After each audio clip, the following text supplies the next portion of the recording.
ഹരി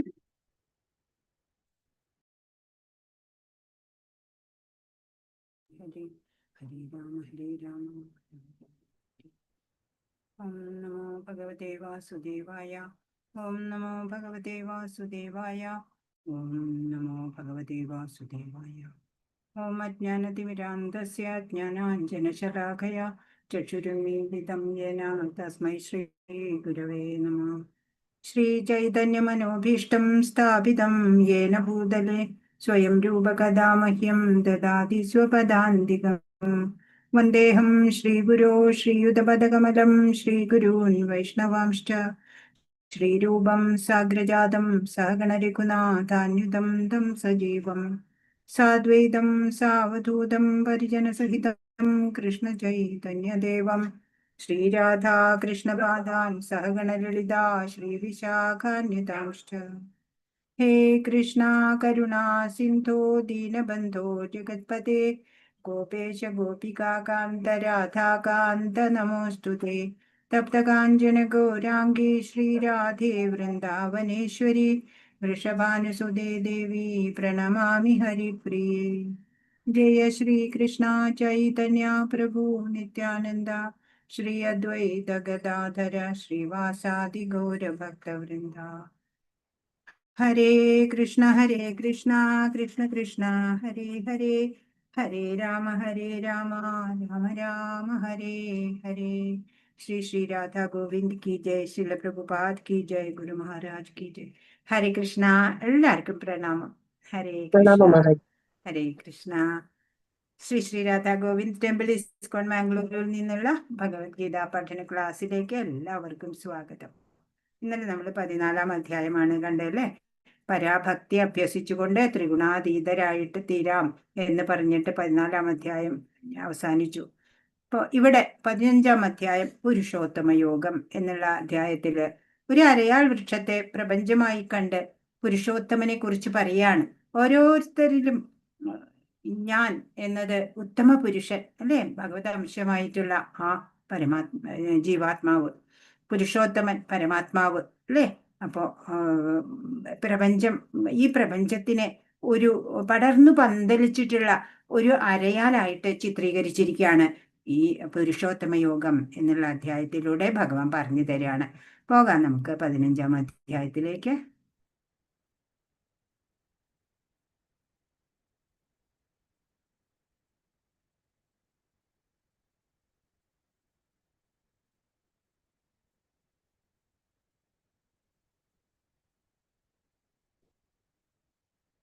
ഹരേ കൃഷ്ണ. പുരുഷോത്തമ യോഗം എന്നുള്ള 15-ാം അധ്യായം. ശ്രീ ശ്രീ രാധാ ഗോവിന്ദ് കി ജയ്. 4 വിഭാഗങ്ങളായിട്ട് തിരിച്ചിരിക്കണു. 1 മുതൽ 5 വരെ ശ്ലോകങ്ങളില് ഭൗതിക ലോകത്തോടുള്ള വിരക്തി, ആത്മീയ ലോകത്തിന്റെ പ്രതിഫലനം. പിന്നെ 6 മുതൽ 11 വരെ പുരുഷോത്തമ യോഗമാണ്. പിന്നെ 12 മുതൽ 15 വരെ പരിപാലകൻ എന്ന നിലയിൽ ഭഗവാന്റെ സ്ഥാനമാണ്.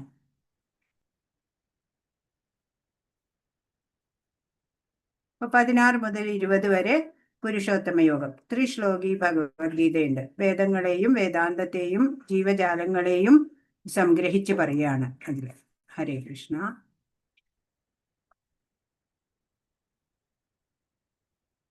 നമ്മൾ 1-ാമത്തെ വിഭാഗത്തിലേക്ക് പോകാം. 1-ാമത്തെ ശ്ലോകം ഭഗവാനാണ് പറയുന്നത്. ശ്രീ ഭഗവാനുവാച ഊർധ്വമൂലമധശാഖാമശ്വത്ഥം പ്രാഹുരവ്യയം ഛന്ദാംസി യസ്യ പർണാനി യസ്തം വേദ സ വേദവിത്. പരമ ദിവ്യോത്തമ പുരുഷൻ പറഞ്ഞു, വേരുകൾ മേൽപോട്ടും ശാഖകൾ കീഴ്പോട്ടുമായിട്ട് അക്ഷയമായൊരു അശ്വത്ഥമുണ്ട്. അതിന്റെ ഇലകളാണ് വേദമന്ത്രങ്ങൾ. ഈ വൃക്ഷം അറിയുന്നവനത്രേ വേദജ്ഞൻ. പറയാണ്, ഈ ഒരു അരയാല് ഉണ്ടത്രേ. എങ്ങനെയാണ് ആ അരയാല്? ഇങ്ങനെ ഇതുപോലത്തെ ഒരു അരയാല് എവിടെയും കണ്ടിട്ടില്ല അല്ലേ.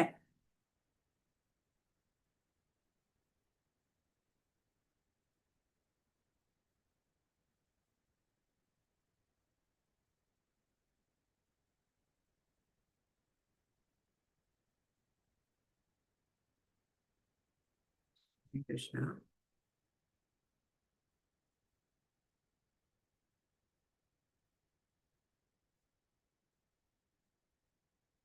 ഹരികൃഷ്ണ. അപ്പോ ഭഗവാൻ പറയാണ്, ഈ വേരുകൾ മേൽപോട്ട് ശാഖകളൊക്കെ കീഴ്പോട്ടായിട്ട് അക്ഷയം നാശമില്ലാത്ത ക്ഷയിക്കാത്തതായിട്ടുള്ള ഒരു അശ്വത്ഥം ആൽമരയുണ്ട് അത്രേ. അതിന്റെ ഇലകളാണ് അത്രേ വേദമന്ത്രങ്ങള്. ഈ വൃക്ഷം എന്താണ് എന്ന് അറിയാവുന്ന ആളാണ് അത്രേ വേദജ്ഞൻ. അരയാലിനെ നേരെ തിരിച്ചിട്ടാല് അതാണത്രേ പ്രപഞ്ചം. ഇപ്പൊ മുകളില് വേര്, താഴേക്ക് ശാഖകള്, ഒരിക്കലും നശിക്കാത്തത്.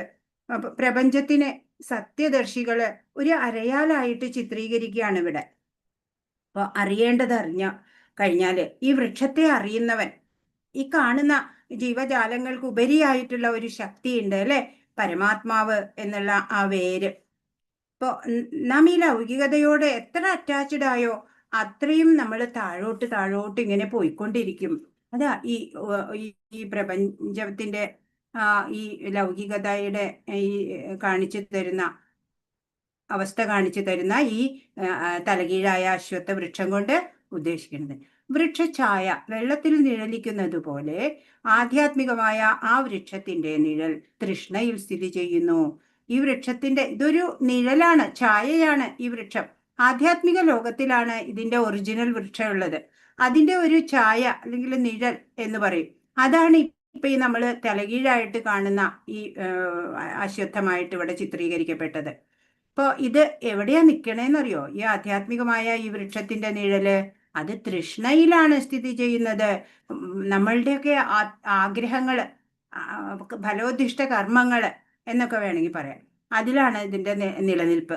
ഈ ഭൗതികതയുടെ വെളിച്ചത്തിൽ പ്രതിഫലിച്ചു കാണുന്നവയ്ക്കെല്ലാം തൃഷ്ണ തന്നെ കാരണം. ഈ നമ്മളൊക്കെ ലൗകികരാണ് അല്ലേ? നമ്മൾക്കൊക്കെ ഈ വിഷയ ആസക്തികളാ, ഓരോ സുഖങ്ങളുടെ പിന്നാലെ പോകുക. അതിനെല്ലാം തൃഷ്ണ തന്നെയാണ് കാരണം.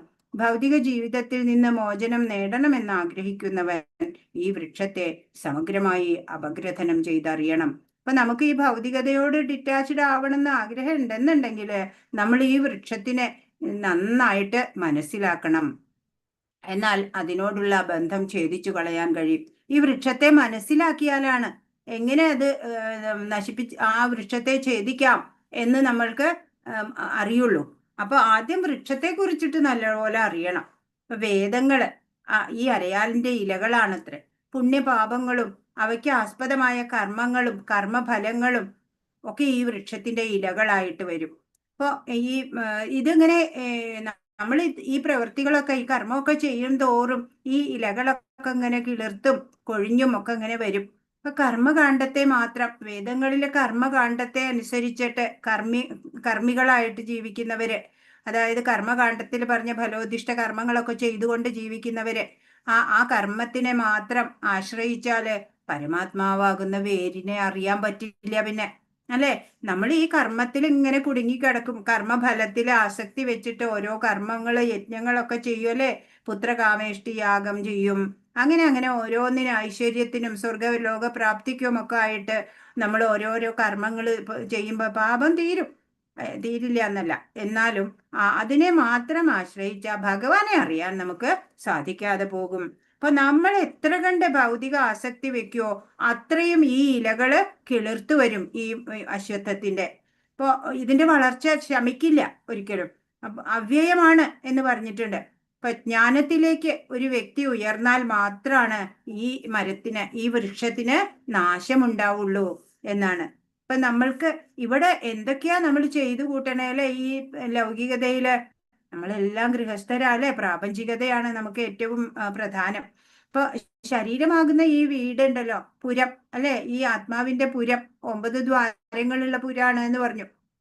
അപ്പോ ഈ ശരീരമാകുന്ന ഈ വീടുണ്ടല്ലോ, അത് എപ്പോഴാണ് ഒഴിഞ്ഞു കൊടുക്കണ്ടേ നമുക്ക് അറിഞ്ഞുകൂടാ അല്ലെ. ഇപ്പൊ എന്താണ്, ഈ ഹൗസ് ഓണർ നോട്ടീസ് തന്ന വാടക വീട് ഒഴിഞ്ഞു പോണം അല്ലെ. അതുപോലെയാ നമ്മള് ഇപ്പോ മാത്രല്ല, ഒരു ഹോട്ടലിൽ നമ്മളിപ്പോ ഒരു 2 ദിവസത്തേക്ക് ഒരു റൂം എടുത്തു വിചാരിക്കുക. അപ്പൊ നമ്മൾ പറയാണ് ഈ റൂമിന്റെ പെയിന്റ് നല്ലതല്ല, അതൊന്ന് മാറ്റണം, ഫർണിച്ചേഴ്സ് ഇത് പോരാ, ശരിയാക്കണം എന്നൊക്കെ പറയണ പോലെയാണ് നമ്മളിപ്പോ ഈ പ്രപഞ്ചത്തിൽ ഈ ഭൗതികതയിൽ വന്നിട്ട് അല്ലെ. ഇത് നമ്മുടെ സ്ഥിരം വാസസ്ഥാനം എന്ന പോലെയാണ്. കുറെ അധ്വാനിക്കും, കുറെ ധനം സമ്പാദിക്കും, പണം വേണം, പദവി വേണം, അല്ലേ? വലിയ വലിയ വീടുകള്, അങ്ങനെ പലതും പലതും നേട്ടങ്ങൾ ഉണ്ടാക്കാൻ നോക്കും. അല്ലേ? എത്ര കൂടി വന്നാൽ ഒരു 100 വർഷം ഇവിടെ ഇരിക്കാം, അല്ലേ? അപ്പൊ ശരിയായിട്ടുള്ള വീടാണ് എന്ന് കരുതിയിട്ട് നമ്മൾ ഇവിടെ ഇങ്ങനെ കടന്ന് കഷ്ടപ്പെടുകയാണ്. മൂർഖതയാണത്. ഏതാണ് നമ്മുടെ ആത്യന്തിക ലക്ഷ്യം അതറിയണം. ഈ ഭൗതികത എന്നുള്ളത് നമുക്ക് സ്ഥിരമായിട്ടുള്ളതല്ല. അതെപ്പോഴും നമ്മൾ ഓർക്കണം. അപ്പോൾ ഒരു മാവിന്റെ നിഴല് അല്ലെങ്കിൽ ഒരു പ്രതിച്ഛായ വെള്ളത്തിൽ കണ്ടിട്ട് ചാടിയ മാങ്ങയൊന്നും പറിക്കാൻ പറ്റില്ല. അതുപോലെ ഈ ഭൗതികതയിൽ നിന്ന് നമുക്ക് യാതൊന്നും ലഭിക്കാൻ പോകുന്നില്ല. അപ്പൊ അരയാൽ വൃക്ഷത്തെ പരിപോഷിപ്പിച്ചുകൊണ്ട് നമ്മൾ ഇവിടെ കഴിഞ്ഞുകൂടാണ്, അല്ലെ? കുറെ ഫലോദിഷ്ട കർമ്മങ്ങളൊക്കെ ചെയ്യുമ്പോൾ ഈ അരയാലിന്റെ ഇലകളൊക്കെ ഇങ്ങനെ കുറെ ഇലകളും തളിരുകളും ഒക്കെ ഉണ്ടായി ഇങ്ങനെ അതിങ്ങനെ നശിക്കില്ല ഒരിക്കലും. അത് വലുതായി വലുതായി വരികയുള്ളൂ. അപ്പോ ഈ കൽപ്പിത വൃക്ഷം വിസ്തൃതി പ്രാപിക്കുന്നത് എങ്ങനെയെന്ന് 2ാമത്തെ ശ്ലോകം. അധശ്ചോർധ്വം പ്രസൃതാസ്തസ്യ ശാഖ ഗുണപ്രവൃദ്ധാ വിഷയപ്രവാള അധശ്ച മൂലാന്യനുസന്ധതാനി കർമാനുബന്ധീനി മനുഷ്യലോകേ. ഈ വൃക്ഷത്തിന്റെ ശാഖകൾ ഭൗതിക പ്രകൃതിയുടെ ത്രിഗുണങ്ങളാൽ പോഷിപ്പിക്കപ്പെട്ട് താഴോട്ടും മേലോട്ടും പടർന്നു കിടക്കുന്നു. അപ്പൊ ഈ ഭൗതിക പ്രകൃതിയുടെ ത്രിഗുണങ്ങളാലെയാണ് ഇതിന് വളം കിട്ടുന്നത്. എങ്ങനെയാ? ഈ ഭൗതിക പ്രകൃതിയുടെ ത്രിഗുണത്തില് അധീനരായിട്ട് ചെയ്യുന്ന പ്രവൃത്തി, അല്ലെ? ജീവഗണങ്ങള് അങ്ങനെ പോഷിപ്പിക്കപ്പെട്ടിട്ട് ഇത് താഴോട്ടും മേലോട്ടും ഒക്കെ പടർന്ന് വളർന്ന് കിടക്കുകയാണ്. ഇന്ദ്രിയ വിഷയങ്ങളാണ് ഇതിന്റെ ചില്ലകള്. അപ്പോ ചില്ലകൾ ഏതാണ്? ഇന്ദ്രിയ വിഷയങ്ങള്. ഈ വൃക്ഷത്തിന് താഴേക്കിറങ്ങുന്ന വേരുകളുമുണ്ട്. നമുക്കറിയാലേ, അറിയാൽ വൃക്ഷത്തിന് ഓരോ ശാഖകളിൽ നിന്ന് ഒരു വേരിങ്ങനെ താഴോട്ട് വരും. അത് മണ്ണിൽ ഊന്നിയിട്ട് വീണ്ടും ഒരു വൃക്ഷമായിട്ട് വളരും. അങ്ങനെ കിലോമീറ്ററുകളോളം പടർന്നു വളരുന്ന ഒരു വൃക്ഷം, ഒരുപാട് വളർച്ച വ്യാപ്തമായിട്ട് വളരുന്ന ഒരു വൃക്ഷം തന്നെയാണ്. അപ്പോ അതാ ഇവിടെ പറയണേ, താഴേക്കിറങ്ങുന്ന വേരുകളുണ്ട്. ഇവ മനുഷ്യ സമുദായത്തിന്റെ ഫലോദിഷ്ട കർമ്മങ്ങളോട് ബന്ധപ്പെട്ടവയത്രേ. അപ്പൊ ഈ വേരുകൾ ഇങ്ങനെ മണ്ണിൽ ഉറപ്പിച്ച് നിൽക്കുകയാണ്. ഈ ഫലോദിഷ്ട കർമ്മങ്ങളോട് ബന്ധപ്പെട്ടതാണ് ഈ വേരുകള്, 2ാമത്തെ കൂട്ടത്തിലുള്ള വേരുകള്. ആദ്യം പറഞ്ഞ വേര് മേലോട്ട് ഇങ്ങനെ നിൽക്കണു. മറ്റേ വേരുകള് താഴേക്ക് ഇറങ്ങി വന്നിട്ട് ഈ ഭൂമിയിൽ ഇങ്ങനെ ഉറച്ചു നിൽക്കും. അശ്വത്ഥ മരത്തിന് നമ്മൾ കണ്ടിട്ടുണ്ട്, അല്ലെ? അതിന്ന് വേരുകൾ ഇറങ്ങിയിട്ട് മണ്ണിലൂന്നി വീണ്ടും വലിയ മരമായിട്ട് വളരും. വീണ്ടും വീണ്ടും അങ്ങനെ ഈ കിലോമീറ്ററുകളോളം തന്നെ ഒരു മരം അങ്ങനെ പടർന്ന് വളരും.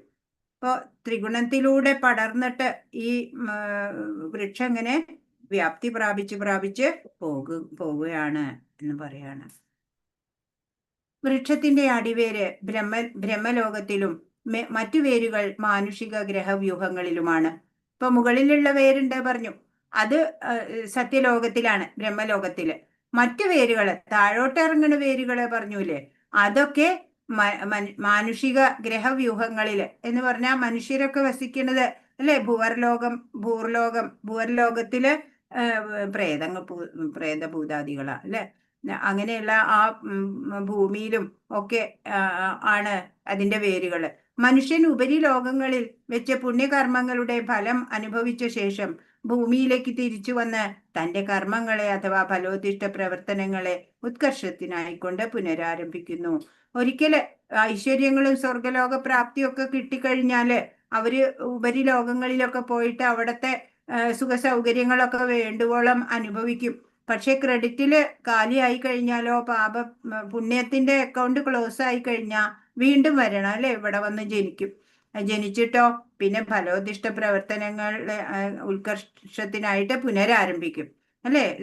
ഐശ്വര്യത്തിന് വേണ്ടിയിട്ട് വീണ്ടും ഫലോദിഷ്ട പ്രവർത്തനങ്ങൾ തന്നെ ആരംഭിക്കും. അതുകൊണ്ട് ഈ മനുഷ്യലോകം കർമ്മഭൂമി എന്ന് കരുതപ്പെടുന്നു.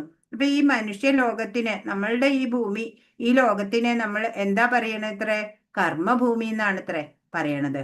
ഇപ്പോ ഈ മധ്യഭാഗം അതാണ് മനുഷ്യലോകം, അല്ലെ? സാത്വികതയുള്ളവര് ഉയർന്ന് ആ വേരിനടുത്ത് എത്തും മുകളില്. രജോ ഗുണികളോ മധ്യലോകത്ത് തന്നെ ചുറ്റി സഞ്ചരിക്കും. തമോ ഗുണികളോ താഴെ ലോകങ്ങളിൽ പതിക്കുകയോ ഈ ഭൂമിയിൽ തന്നെ വല്ല കീടങ്ങളോ ഒക്കെ ആയിട്ടൊക്കെ ജനിക്കുകയും ചെയ്യും. അപ്പൊ മനസ്സിലെ ആഗ്രഹം വെച്ചിട്ട് ചെയ്യുന്ന കർമ്മം അതിന്റെ ഫലം അനുഭവിക്കുന്നതോടെ അതിനോടുണ്ടാകുന്ന രാഗം അല്ലെങ്കിൽ ദ്വേഷം ഇത് നമ്മുടെ അന്ധക്കരണത്തിൽ ഇങ്ങനെ വാസനയായിട്ട് തീരാണ്. ഇതിനെയാണ് അവ്യക്ത തലം, അന്ധക്കരണത്തിന്റെ അവ്യക്ത തലം എന്ന് പറയാ. സൂക്ഷ്മ ശരീരത്തിലെ ഈ വാസനകൾ അങ്ങനെ കിടക്കും, ജന്മജന്മാന്തരങ്ങളായിട്ടുള്ള വാസനകള്. ആ വാസനകളാണ് അടുത്ത ജന്മത്തിന് കാരണമായി തീരുന്നത്. ഇപ്പൊ പ്രപഞ്ച വൃക്ഷത്തിന്റെ പ്രധാന വേര് ബ്രഹ്മമാണ്. അപ്രധാന വേരുകൾ എന്താണ്? നമ്മള് കാമനകളോട് ചെയ്യുന്ന പ്രവർത്തികളാണ്. ഹരേ കൃഷ്ണ. അപ്പൊ പ്രപഞ്ചമാകുന്ന അരയാലിന്റെ പൂർണ്ണ രൂപം അത് ഭൂമിയിൽ താഴെയുള്ളവർക്ക് കാണാൻ സാധിക്കുമോ? അതിനെന്തു ചെയ്യണം എന്നൊക്കെയാണ് അടുത്ത ശ്ലോകം. അപ്പൊ ഇവിടെ എന്താ പറയണേ?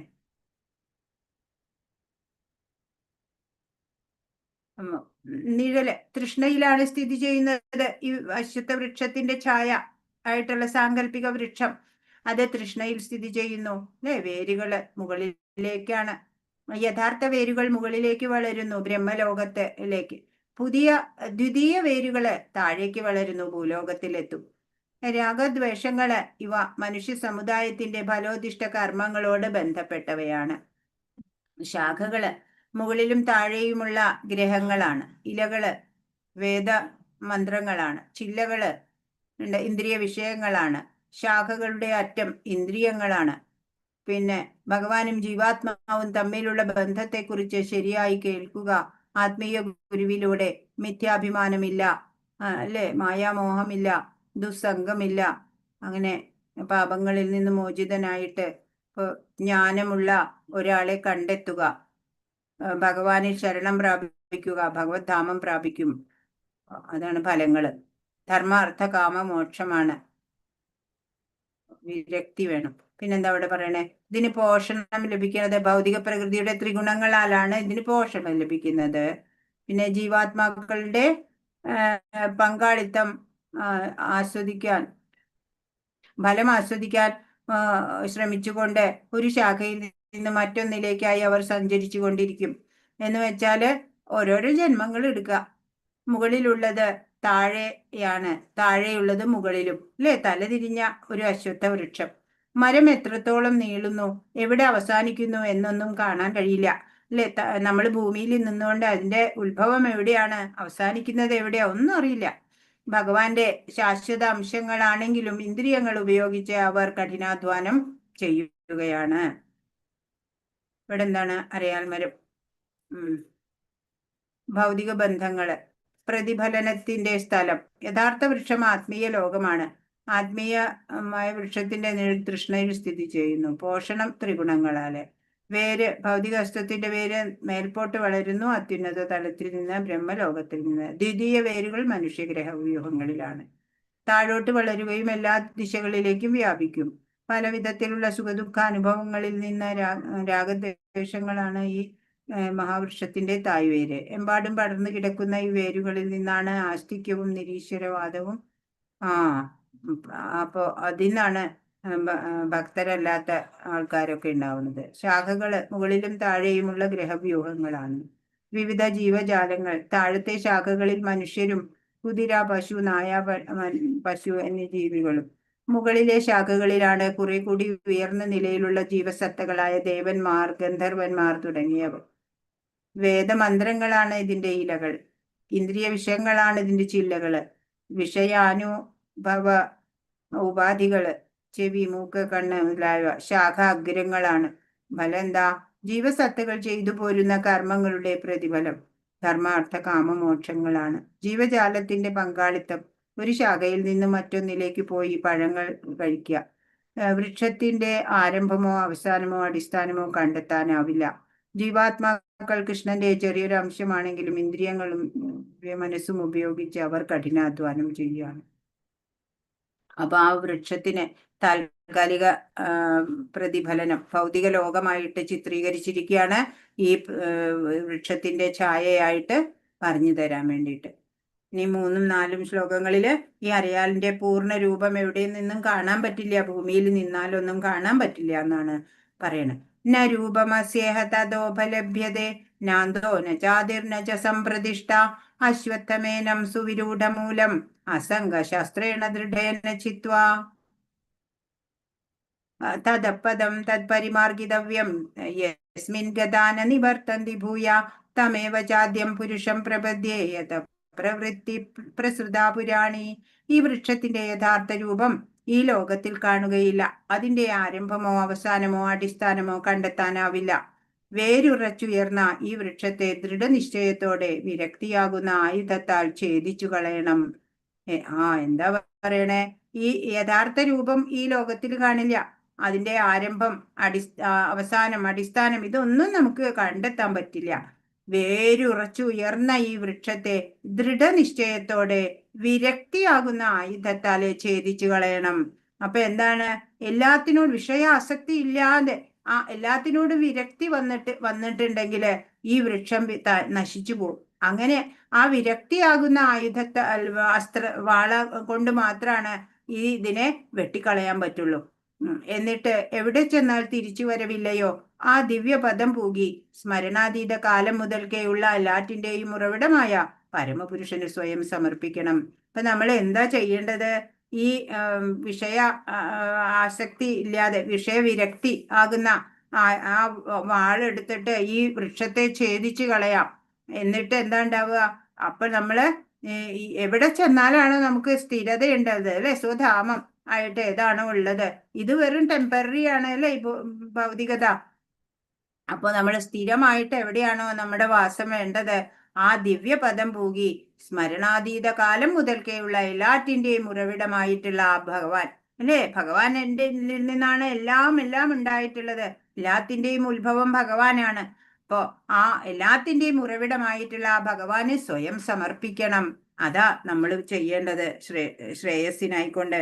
ഇപ്പൊ ഭൂമിയിൽ നിന്ന് നോക്കുമ്പോൾ ശാഖകളും ഇലകളും മാത്രമേ കാണുള്ളൂ. മേലെയുള്ള വേരുകളൊന്നും കാണില്ല, ആരംഭം അറിയില്ല അല്ലെ? വിരക്തിയാകുന്ന ആയുധം കൊണ്ടാണ് ഇതിനെ മുറിക്കേണ്ടത്. നിഷ്കാമ കർമ്മങ്ങൾ ചെയ്യുമ്പോൾ താഴേക്കിറങ്ങിയ വേരുകളൊക്കെ ഉണ്ടല്ലോ, അതൊക്കെ ഇങ്ങനെ പൊട്ടി തുടങ്ങും. അങ്ങനെ പിന്നീട് ഇലകൾ കൊഴിഞ്ഞു തുടങ്ങും. അങ്ങനെ നിഷ്കാമ കർമ്മം തുടർന്നു പോരുമ്പോൾ പുതിയ ഇലകൾ പിന്നെ ഉണ്ടാവില്ല അതിന്. അങ്ങനെ വരുമ്പോൾ മുകളിലേക്ക് സത്യലോകവും കടന്ന് മുകളിലേക്ക് കടന്നാല് പിന്നെ തിരിച്ചു വരേണ്ട ആ സ്ഥലത്തെത്താം അല്ലെ? ശേഷം ഉത്തമ പുരുഷനെ ഞാൻ ശരണം പ്രാപിക്കുന്നു എന്ന് മനസ്സിൽ കരുതണം അല്ലെ? ആ ഭഗവാന് സ്വയം സമർപ്പിതരാവുക, അതാണ് വേണ്ടത്. ഇപ്പൊ മനസ്സാണ് എല്ലാത്തിനും അല്ലെ? കൂടുതൽ കർമ്മം ചെയ്യും തോറും ഈ മരം ഉണ്ടല്ലോ, ഈ വൃക്ഷം ഇങ്ങനെ വേര് പിടിച്ചിട്ട് ഭൂമിയിൽ അങ്ങനെ ഉറച്ചു നിൽക്കും. കാമ്യകർമ്മങ്ങൾ ചെയ്യും തോറും കർമ്മഫലമാകുന്ന വേരാണ് താഴോട്ട് വന്നിട്ട് ഭൂമിയിൽ ഇങ്ങനെ ഉറച്ചു നിൽക്കുന്നത്. അപ്പൊ ഇത് മോചിപ്പിക്കാൻ എളുപ്പമല്ല. നമ്മൾ തന്നെയാ ഇതൊക്കെ സൃഷ്ടിക്കണതേ. അപ്പൊ നമ്മള് ശ്രദ്ധിക്കുക. എന്നിട്ട് എല്ലാത്തിനോടും വിരക്തി ഉണ്ടാവണം. ആസക്തരായവർക്ക് മോചനം ഇല്ല ഇവിടുന്ന്. അപ്പൊ ഇവിടുന്ന് മോചനം വേണമെങ്കിൽ എന്ത് വേണം? ഈ വിഷയങ്ങളോടൊക്കെ വിരക്തി വരണം. അങ്ങനെ ആ വിരക്തിയാകുന്ന വാളാലെ ഈ വൃക്ഷത്തെ ഛേദിച്ചു കളയാൻ പറ്റും. അപ്പൊ നിസ്സംഗരായിട്ട് നിഷ്കാമ കർമ്മം ചെയ്യുക, അതാ നമ്മൾ ചെയ്യേണ്ടത്. ഒന്നിനോടും സംഘം ഉണ്ടാവരുത്, ഒന്നിനോടും മമതയില്ലാതെ നിഷ്കാമം, ഫലേച്ഛ കൂടാതെ കർമ്മങ്ങൾ നമ്മൾ ചെയ്യണം. അതാ ഭഗവാൻ ഇവിടെ പറയണത്. അസംഗ എന്ന വാക്ക് ഇവിടെ ശ്രദ്ധേയമാണ്. വിഷയസുഖങ്ങളിലുള്ള ആസക്തിക്കും ഭൗതിക പ്രകൃതിയെ കീഴടക്കാനുള്ള വാസനയ്ക്കും കരുത്തേറെയുണ്ട്. അപ്പൊ വിഷയസുഖങ്ങളിലുള്ള ആസക്തിക്ക്, ഭൗതിക പ്രകൃതിയെ കീഴടക്കാനുള്ള വാസനയ്ക്കും ഒക്കെ വളരെ കരുത്താ. നമുക്ക് കൺട്രോൾ ചെയ്യാൻ പറ്റില്ല. ആ കാരണത്താല് പ്രാമാണിക ഗ്രന്ഥങ്ങളെ മുൻനിർത്തിക്കൊണ്ടുള്ള ആധ്യാത്മിക ശാസ്ത്രത്തെ ചർച്ച ചെയ്തും ജ്ഞാനികളിൽ നിന്ന് കേട്ടും വൈരാഗ്യം ശീലിക്കണം. അപ്പൊ നമ്മുടെ ഈ ഭൗതികതയിലുള്ള ഈ ആസക്തി ഉണ്ടല്ലോ, അത് വളരെ പ്രബലമായതാണ്. അതിനെ എങ്ങനെയാ കുറച്ചിട്ട് വിരക്തിയിലേക്ക് വരിക? പ്രാമാണിക ഗ്രന്ഥങ്ങളൊക്കെ മനസ്സിലാക്കുക അല്ലെ? അതും പിന്നെ ആധ്യാത്മിക ശാസ്ത്രത്തെയൊക്കെ ചർച്ച ചെയ്യുക അല്ലെ? സജ്ജനങ്ങളുമായിട്ട്, പിന്നെ ജ്ഞാനികളിൽ നിന്നൊക്കെ ശ്രവിച്ചിട്ട്, ഭഗവാനെ കുറിച്ചൊക്കെ ശ്രവിച്ചിട്ട് അങ്ങനെ നമുക്ക് വൈരാഗ്യം വരണം എന്നാണ്. ഹരേ കൃഷ്ണ. 5-ാമത്തെ ശ്ലോകം. അതിലെ വൈരാഗ്യം എന്ന വാള് എങ്ങനെയാണ് ഉണ്ടാക്കുക അതാ പറയണത്. നിർമാനമോഹാജിത സംഗദോഷ അധ്യാത്മനിത്യ വിനിവൃത്തകാമ ദ്വന്ദ്വൈർവിമുക്ത സുഖദുഃഖ സംജ്ഞൈർഗച്ഛന്ത്യമൂഢ പദമവ്യയം തത് മിഥ്യാഭിമാനം, മായാമോഹം, ദുസംസർഗം എന്നീ ദോഷങ്ങൾ ഒഴിഞ്ഞ് ഭൗതിക തൃഷ്ണയിൽപ്പെടാതെ സനാതന തത്വത്തെ അറിഞ്ഞ് സുഖദുഃഖാദികളായ ദ്വന്ദ്ങ്ങളിൽ നിന്ന് മോചിതരായി വിഭ്രാന്തരാകാതെ പരമപുരുഷന് സ്വയം സമർപ്പിക്കുന്നത് എങ്ങനെയെന്നറിയാവുന്നവർ പരമമായ ശാശ്വത സാമ്രാജ്യം പ്രാപിക്കും. ഇപ്പൊ എന്ത് വേണം? മിഥ്യാഭിമാനം, മായാമോഹം, ദുസ്സംഗം ഇതൊക്കെ ഒഴിവാക്കണം അല്ലേ? എന്നിട്ടോ ഈ ഭൗതികമായിട്ടുള്ള തൃഷ്ണകളിൽ ഒന്നും പെടാതെ ആ സനാതന തത്വം, ആ ഭഗവാൻ എന്നുള്ള സത്യത്തെ അറിഞ്ഞ് സുഖദുഃഖാദികളായിട്ടുള്ള ദ്വന്ദ്ങ്ങളിൽ നിന്നൊക്കെ മോചിതരാവുക, എല്ലാത്തിലും സമഭാവന ഉണ്ടാവുക, അങ്ങനെ ഒന്നിലും വിഭ്രാന്തരാവാതെ പരമപുരുഷന് സ്വയം സമർപ്പിക്കുന്നത് എങ്ങനെയെന്ന് അറിയാവുന്ന, ആ ടെക്നിക്ക് അറിയാവുന്ന ആളാണ് പരമമായ ശാശ്വത സാമ്രാജ്യം പ്രാപിക്കുക എന്ന് ഭഗവാൻ പറയാണ്. ഇപ്പൊ മുമ്പ് പറഞ്ഞു ഉള്ളിലെ ക്ഷേത്രജ്ഞനെ അറിയണം എന്ന്. അതിന് അമാനിത്വം, അദംഭിത്വം അങ്ങനെയുള്ള കുറെ ക്വാളിറ്റീസ് ഒക്കെ വേണമെന്ന്. ഇത് തന്നെ എവിടെ പറയണത്. ഭഗവാനെ അറിഞ്ഞാൽ പിന്നെ ഭഗവാനാണ് അല്ലെ ജീവാത്മാവായിട്ട് എന്റെയും ഉള്ളിലുള്ളത്. അപ്പൊ ഞാനെന്ന ബോധം ഇല്ലാതാവുമ്പോള് എന്റെ എന്ന ദോഷത്തെ ജയിക്കണം. അങ്ങനെ സംഘദോഷം ജയിക്കുക, കാമം, ക്രോധം എന്ന ദോഷങ്ങളെയൊക്കെ കുറയ്ക്കാൻ അപ്പൊ പറ്റും അല്ലെ. ഒരു വ്യക്തിത്വ ദോഷം മാറ്റിയിട്ട് ജീവനാണ് സത്യം, നിത്യം എന്ന്, ശരീരം നശിക്കുന്നതാണ് അല്ലെ, മനസ്സ് ഈ ശരീരത്തെ ഇവിടെ പ്രവർത്തിപ്പിക്കുന്നതാണ്. ഇപ്പോ വിനിവൃത്തം എന്ന് പറഞ്ഞ ഭൗതികതയിൽ നിന്നൊക്കെ മനസ്സിനെ വിടുവിക്കുക, അതാ വിനിവൃത്തകാമ എന്ന് പറഞ്ഞു. ഇപ്പൊ സുഖദുഃഖങ്ങളിൽ നിന്നൊക്കെ വിമുക്തരാവും അങ്ങനെ വരുമ്പോ. ഇപ്പൊ വ്യക്തിത്വ ബോധത്തിൽ നിന്ന്, സാഹചര്യങ്ങളുടെ അടിമത്തത്തിൽ നിന്നൊക്കെ നമ്മൾ മനസ്സിലാക്കുക ഈശ്വരനോട് അടുക്കുമ്പോൾ അല്ലെ, എന്റേത് എന്നൊന്നും പിന്നെ ഉണ്ടാവില്ല. അതാണ് വൈരാഗ്യം എന്നുള്ളത്. എല്ലാത്തിനോടും ഒരു ഡിറ്റാച്ച്ഡ് ആയിട്ടുള്ള ഒരു അവസ്ഥ.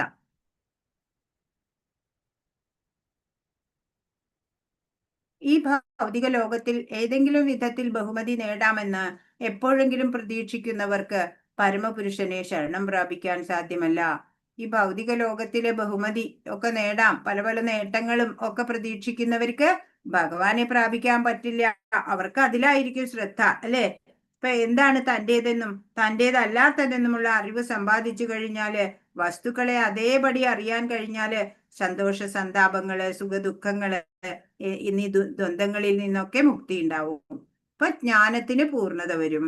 അപ്പൊ ഭഗവാന് സ്വയം സമർപ്പണം ചെയ്യാനും നമുക്ക് സാധിക്കും. രണ്ടാമത്തെ വിഭാഗം പുരുഷോത്തമൻ. അവ്യയമായ ആ സത്യവസ്തുവിനെ ഓർമ്മിപ്പിക്കുകയാണ്. ആറാമത്തെ ശ്ലോകം. ന തദ്ഭാസയതേ സൂര്യോ ന ശശാങ്കോ ന പാവക യദ്ഗത്വാന നിവർത്തന്തേ തഥാമ പരമം മമ. പരമമായ എന്റെ ആവാസസ്ഥാനത്ത് സൂര്യചന്ദ്രന്മാരോ അഗ്നിയോ വൈദ്യുതിയോ വെളിച്ചം വീശുന്നില്ല. അവിടെ ചെന്നെത്തിയവർ ഒരിക്കലും ഭൗതിക ലോകത്തിലേക്ക് തിരിച്ചു വരില്ല. അപ്പൊ ഭഗവാൻ പറഞ്ഞു തരികയാണ് എങ്ങനെയാണ് ഭഗവത് ധാമം ഉള്ളത്. പരമമായ ആ ഭഗവാന്റെ ആവാസ സ്ഥാനത്തുണ്ടല്ലോ സൂര്യചന്ദ്രന്മാരോ അഗ്നിയോ വൈദ്യുതിയോ ഒന്നും ആവശ്യമില്ല വെളിച്ചത്തിനായിട്ട്. അവിടെ ചെന്നെത്തിയാലോ ഒരിക്കലും പിന്നെ തിരിച്ചു വരേണ്ടതുമില്ല.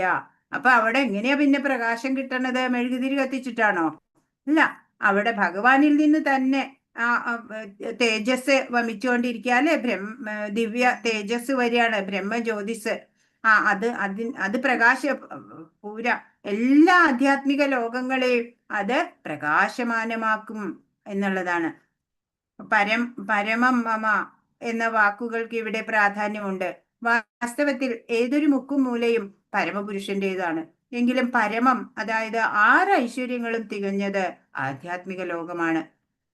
അവിടെ വെയിലോ നിലാവോ നക്ഷത്രങ്ങളോ ആവശ്യമില്ലെന്ന് കഠോപനിഷത്തും പറയുന്നുണ്ട്. ഉപനിഷത്തിലും പറയുന്നത് ന തത്ര സൂര്യോ ഭാതി ന ചന്ദ്രതാരകം. പരവ്യോമം മുഴുവൻ ഭഗവാന്റെ അന്തരംഗ ശക്തി കൊണ്ട് തന്നെ പ്രകാശമാനമാണ്.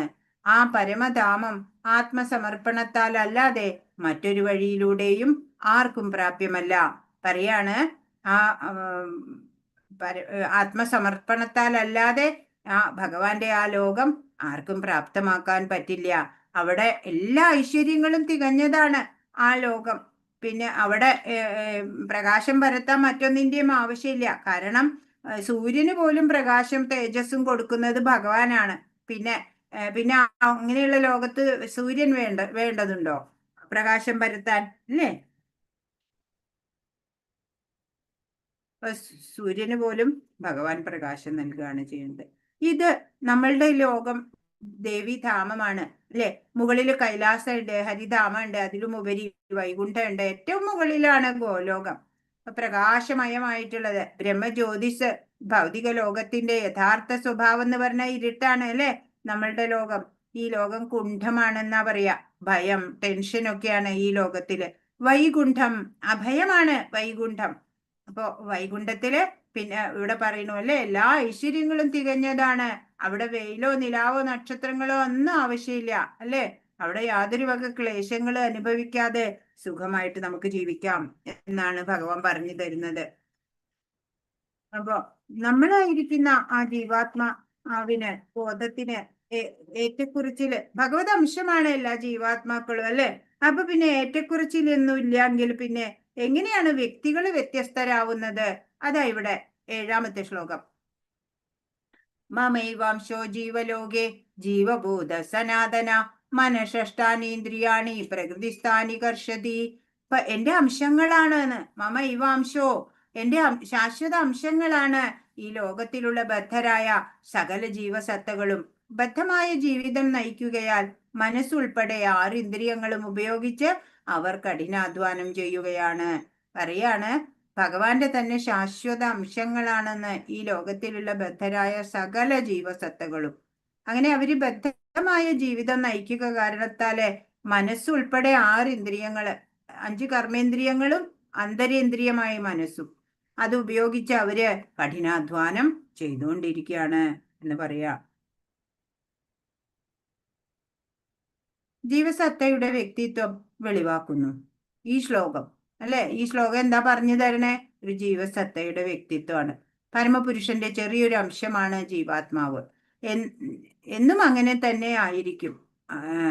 ജീവാത്മാവ് ഭഗവാന്റെ അംശമാണ്. ബദ്ധ അവസ്ഥയിൽ വ്യക്തിഗത ഭാവം കൈക്കൊള്ളുന്നതാണെന്നും മുക്തി നേടിയാൽ പരമപുരുഷനിൽ ലയിച്ച് ഭഗവാനുമായി താതാത്മ്യം പ്രാപിക്കുന്നുവെന്നും പറയുന്നത് ശരിയല്ല, അല്ലെ? ഭഗവാനിൽ ലയിച്ചു ചേരുക, അത് സായുജ്യമുക്തി. അതല്ല ഒരു ഭക്തൻ ആഗ്രഹിക്കുന്നത്. ജീവൻ എന്നും അംശഭൂതനാണ്. സനാതന എന്ന് വ്യക്തമായി പറയുന്നു. സനാതനനാണ്, അല്ലെ? ആ ജീവന് മരണമില്ല, ശരീരം മാത്രമാണ് നശിക്കണത്. മനസ്സിന്റെ ശ്രദ്ധ ഈശ്വരനിലേക്കാണെങ്കിൽ മുക്തിയാണ്. ഇപ്പൊ ജീവാത്മസ്വരൂപത്തില് മനസ്സിനെ ഉറപ്പിക്കാൻ സാധന അനുഷ്ഠിക്കുക, അല്ലെ? മനസ്സിന്റെ ശ്രദ്ധ പ്രകൃതിയിലേക്കായാലോ പലതും കണ്ട് ഭ്രമിച്ച് സുഖദുഃഖങ്ങളിൽ പെട്ട് അലയും. അപ്പൊ മനസ്സിന്റെ ശ്രദ്ധ എപ്പോഴും എവിടേക്ക് വേണം? ഈശ്വരനിൽ മനസ്സൂന്നാൻ പറ്റണം. അതല്ലാതെ ഈ പ്രപഞ്ച വസ്തുക്കളിലല്ല മനസ്സൂന്നേണ്ടത്, അല്ലെ? ശ്രദ്ധ വരേണ്ടത്. അപ്പോഴാണ് നമുക്ക് വിരക്തി വരുള്ളൂ. ഹരേ കൃഷ്ണ. അപ്പൊ മനസ്സ് എങ്ങനെ ഈശ്വരനിലേക്ക് ഉറപ്പിക്കണം എന്ന് ഇത്രയും അധ്യായങ്ങളിലൂടെയൊക്കെ ഭഗവാൻ പറഞ്ഞു തന്നിട്ടുണ്ട്, അല്ലെ? ഇപ്പൊ ഒരാള് ഗർഭാവസ്ഥയിലാണ് മാംസാസ്ഥി രൂപത്തിൽ എത്തുന്നതും ഈ ലോകത്തില് പലരുമായിട്ട് നിരന്തര സമ്പർക്കത്താല് പിന്നെ സംസാര ക്ലേശത്തിനൊക്കെ കാരണമാകുന്നത്, അല്ലെ? ഗർഭത്തിൽ നിന്ന് വന്ന് പുറത്തു വരുമ്പോ. അപ്പൊ ശരീരം ഉപേക്ഷിക്കുമ്പോഴോ സഹജാതികൾ ഒരുമിച്ച് അടുത്ത ലോകത്തിലേക്ക് പോവും, അവരോടൊന്നിച്ച് വരികയും ചെയ്യും. അങ്ങനെ ഇവിടുന്ന് പോവാ, പിന്നെ വീണ്ടും ജനിക്കുക, അങ്ങനെ ആണ്, അല്ലെ? 8 ശരീരം യഥവാപ്നോതി യച്ഛാപ്യുത്ക്രാമതീശ്വര ഗൃഹീത്വൈതാനി സംയാതി വായുർഗന്ധാനിവാശയ. ഭൗതിക ലോകത്തിലെ ജീവസത്ത കാറ്റ് ഗന്ധങ്ങളെ എന്ന പോലെ ജീവിത സങ്കല്പങ്ങളെ ഒരു ശരീരത്തിൽ നിന്ന് മറ്റൊന്നിലേക്ക് കൊണ്ടുപോകുന്നു. അപ്പൊ ഈ ഭൗതിക ലോകത്തില് ഈ ജീവസത്ത എന്താ ചെയ്യണേ? കാറ്റ് ഗന്ധങ്ങളെ വഹിച്ചോണ്ട് പോകും, അല്ലെ? മുല്ല പൂത്ത് നിൽക്കുന്നുണ്ടെങ്കിൽ അതിന്റെ അടുത്ത് കൂടെ വരുന്ന കാറ്റിന് മുല്ലപ്പൂ ഗന്ധം ഉണ്ടാവും. അതുപോലെ കാറ്റ് ഗന്ധങ്ങളെ എന്ന പോലെ ഈ ജീവസത്ത ഒരു ശരീരത്തിൽ നിന്ന് മറ്റൊന്നിലേക്ക് ഈ ജീവനെ കൊണ്ടുപോകുകയാണ്. മറ്റൊരു പുനർജന്മം ഉണ്ടാവുന്ന കാര്യമാണ് പറയണത്. അങ്ങനെ ഒരു തരത്തിലുള്ള ശരീരം ഉപേക്ഷിച്ച് മറ്റൊരു തരത്തിലുള്ള ശരീരം സ്വീകരിക്കുന്നു. ഇപ്പോ ഈ എന്താ പറയണേ, ഇപ്പൊ സ്വശരീരത്തെ നിയന്ത്രിക്കുന്നു എന്നതിലാണ് എന്നതുകൊണ്ടാണ് ഈ ജീവാത്മാവിനെ ഈശ്വരൻ എന്ന് പറഞ്ഞിട്ടുള്ളത്. ഇപ്പോ ഉം, മരണസമയത്ത് നമ്മൾ വളർത്തിയെടുത്ത ബോധമാണ് ഇനി എടുക്കാൻ പോകുന്ന ദേഹം എന്താണ് എന്ന് തീരുമാനിക്കാനുള്ളത്, അല്ലേ? നമ്മളുടെ കർമ്മഫലങ്ങളും അതുപോലെ നമ്മൾ ഈ ഈ ജീവിച്ച നാളിലൊക്കെ വളർത്തിയെടുത്ത നമ്മുടെ അവബോധം, അതാണ് നമുക്ക് അടുത്ത ഒരു ശരീരം ഏത് വേണം എന്ന് തീർച്ചപ്പെടുത്തി പറഞ്ഞു തരുന്നത്. അതിന് പ്രകാരമാണ് നമ്മള്, അല്ലെ, പുനരഭിജനനം പുനരഭിമരണം. അപ്പൊ ഈ ശരീരം മാത്രമാണ് നശിക്കണത്, മനസ്സും ജ്ഞാനേന്ദ്രിയങ്ങളും സൂക്ഷ്മ ശരീരമായിട്ട് നശിക്കാതെ തുടരുന്നുണ്ട്. അതാണ് പുനർജന്മത്തിലേക്ക് പോകുന്നത്.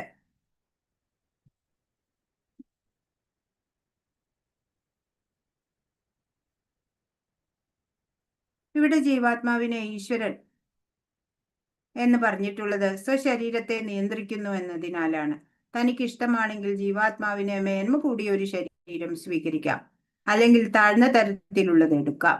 അതിനുള്ള സ്വാതന്ത്ര്യമുണ്ട്. ശരീരത്തിന് വരാവുന്ന മാറ്റം ജീവനെ ആശ്രയിച്ചാണ് ഇരിക്കുന്നത്. മരണസമയത്ത് താൻ സ്വയം വളർത്തിയെടുത്ത ബോധമാണ് ഇനി എടുക്കാൻ പോകുന്ന ദേഹം എന്തെന്ന് തീരുമാനിക്കുന്നത്. ഈ ആരംഭത്തിൽ തന്നെ ഭഗവത് സ്മരണയോടെ ജീവിക്കാം, അല്ലെ? അങ്ങനെ വരുമ്പോ നമുക്ക് ഈ ഭഗവാന്റെ ഭാവത്തെ കൈക്കൊള്ളാൻ പറ്റും. മരണശേഷം പഞ്ചഭൂതാത്മകമായ ശരീരത്തിലേക്ക് ജീവൻ 5 ഇന്ദ്രിയങ്ങളെയും സൂക്ഷ്മ തന്മാത്രകളെയും ഒക്കെ, ശരീരത്തിലെ ഒക്കെ തന്മാത്രകളെ ഒക്കെ കൊണ്ടുവന്ന് അങ്ങനെയാണ് ഒരു ദേഹം, അല്ലെ, ജനിച്ചു എന്ന് പറയണത്. അപ്പൊ ശരീരം നിശ്ചലമാകുമ്പോഴോ ശരീരത്തിൽ നിന്ന് ജീവൻ ഈ ഇന്ദ്രിയങ്ങളെ മുഴുവൻ എടുത്തു കൊണ്ടുപോവുകയാണ്. ഈ ഇന്ദ്രിയങ്ങള് എന്തൊക്കെയാണ് എന്നിവിടെ പറയാണ് 9ാമത്തെ ശ്ലോകം. ശ്രോത്രം ചക്ഷുസ്പർശനം ച രസനം ഘ്രാണമേവ ച അധിഷ്ഠായ മനശ്ചായം വിഷയാനുപസേവതേ. ഇപ്രകാരം മറ്റൊരു സ്ഥൂല ശരീരം കൈക്കൊള്ളുന്ന ജീവസത്ത മനസ്സിനിണങ്ങിയ 5 ഇന്ദ്രിയങ്ങൾ കണ്ണ്, ചെവി, നാവ്, മൂക്ക്, ത്വക്ക് എന്നിവ സ്വീകരിക്കുകയും അവയിലൂടെ ഒരു കൂട്ടം ഇന്ദ്രിയ വിഷയങ്ങളെ ആസ്വദിക്കുകയും ചെയ്യുന്നു. എന്താ ഇവിടെ പറയണേ? ഇപ്പോ സ്ഥൂല ശരീരം കൈക്കൊള്ളും, അല്ലെ? വേറൊരു ശരീരം കൈക്കൊള്ള പുനർജന്മം. അങ്ങനെ ഈ ജീവസത്ത മനസ്സിനിണങ്ങിയ 5 ഇന്ദ്രിയങ്ങള് കണ്ണ്, ചെവി, നാക്ക്, മൂക്ക്, ത്വക്ക് എന്നിവ സ്വീകരിക്കും. എന്നിട്ടോ അവയിലൂടെ ഒരു കൂട്ടം ഇന്ദ്രിയ വിഷയങ്ങളെ ആസ്വദിക്കും എന്നാണ്. ശ്രോത്രം ചെവി കൊണ്ട്, അല്ലെ, കേൾക്കുക. ചക്ഷു കണ്ണുകൊണ്ട് കാണുക. സ്പർശനം ത്വക്കുകൊണ്ട്. രസനം നാവ് രുചി. ഘ്രാണം മൂക്ക്, അല്ലെ, മണക്കുക. അങ്ങനെ അധിഷ്ഠായ മനസ്സിനെ അടിസ്ഥാനപ്പെടുത്തിയിട്ടുള്ള എന്നാണ്. അപ്പൊ അവബോധം സ്വതേ വെള്ളം പോലെ വിശുദ്ധമാണ്. എന്നാൽ ഏതെങ്കിലും നിറം ചേർത്താൽ വെള്ളം ആ നിറത്തിലാവും. അപ്പോ നമ്മുടെ അവബോധം ഉണ്ടല്ലോ, അത് പ്ലെയിൻ ആണ്, ബ്ലാങ്ക് ആണ്. അത് പരിശുദ്ധാണ്, അപ്പൊ പ്യുവറാണ്. പക്ഷെ അതില് കളർ ആഡ് ചെയ്താലോ അതിന് ആ കളർ വരും, അല്ലെ, വെള്ളത്തിന്. അതേപോലെയാണ് ജീവാത്മാവ് വിശുദ്ധമാണ്. ശരിക്കും ഭഗവത് അംശമായത് കൊണ്ട് തന്നെ ഈ ജീവാത്മാവ് പ്യുവറാണ്, പ്യുവർ സോളാണ്. അപ്പൊ അവബോധവും വിശുദ്ധമായിരിക്കും, അല്ലെ? അപ്പൊ ഭൗതിക ഗുണങ്ങളുടെ സമ്പർക്കത്താലാണ് അവബോധത്തിന് മാറ്റം വരുന്നത്, അല്ലെ? ത്രിഗുണങ്ങളുണ്ട്, സത്വം, രജസ്, തമസ് എന്നുള്ള ഈ ഗുണങ്ങളുടെ പ്രഭാവം ഉണ്ടാവുമ്പോഴാണ് ഈ അവബോധം മാറിപ്പോകുന്നത്. അതുവരയ്ക്കും ഈ അവബോധം ഉണ്ടല്ലോ, അത് ഡിവൈൻ തന്നെയാണ്, ദൈവികത ഉള്ളത് തന്നെയാണ്.